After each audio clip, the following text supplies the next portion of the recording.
All right, what's going on, y'all? Hey, quick update here since that last video.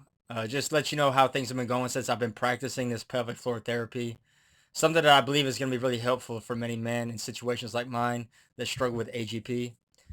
Uh, 2 months in, this is usually I've done already relapsed and caved in under pressure and just feeling overwhelmed by temptation and just stirred up. But here I am 2 months since I've been practicing these things, and I feel very solid. I feel very much at ease, and I continue to just want to share with y'all that I believe I'm onto something here. Time will tell, um, but I feel better than I maybe ever have in dealing with this issue. So on this channel, I've been documenting my progress. A lot of it's for my benefit, but there might be a few out there that benefit from these videos.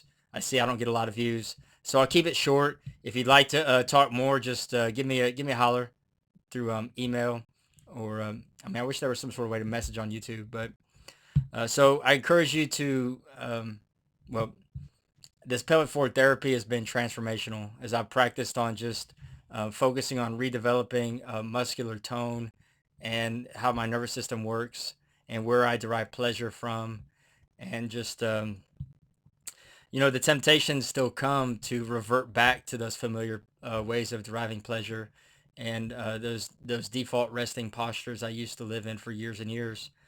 But as I practice these different tools that I've learned, it helps me to kind of short circuit that temptation, and I can get grounded and steady.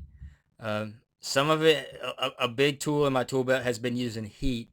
So when those muscles, the rear part of the pelvic floor, I think in my last video I talked about the PR muscle. When it starts to tighten up, I put a little heat on my tailbone, and that really does help me relax there. It it just diffuses that tension that starts to build. Just having forward focused breathing. And I'm not saying these are like the magic bullet to solve problems with AGP, but in my particular case, a lot of mine is tied up with somatic, just symptoms in my body, just sensations with anatomic AGP that are really, I have found, I think, are at the central point of where I kind of run with fantasy. So um, I'm continuing to practice that. So I'll probably put out short videos like this just to let you know, hey, this is legit. And I'll come out and say, hey, this turned out to be a bust, if that's the case. But um, also I've added EMDR. So a friend of mine is a therapist. I've been meeting with him now 3 sessions. And I think there's something to that too. We were just kind of curious as I was telling him progress I've made with this pelvic floor therapy. He's like, man, why don't you consider EMDR?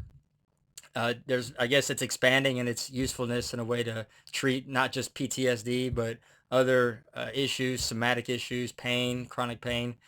And so I was like, yeah, man, let's try that. So um, I'm already feeling better there. So I don't know if it's tied to the pelvic floor therapy. I know that's part of it because I was already feeling better before EMDR. But now with EMDR, um, the first couple sessions were really anyhow, I could talk about that a little bit. I don't. It's kind of a mystery to me, but tapping into some of these bodily sensations, memories, emotions, just cognitive processes, and then also being grounded in the present and helping to kind of short circuit or close the loop on some of those things that have maybe for whatever reason have been left open ended. So I intend to do several more sessions, and I can let you know how that goes. But quick video here. I appreciate prayer. Always good to hear a message or somebody else that's in this, trying to get better, trying to work through this issue and just develop a healthier sexuality, identity. And appreciate you tuning in. God bless. Bye-bye.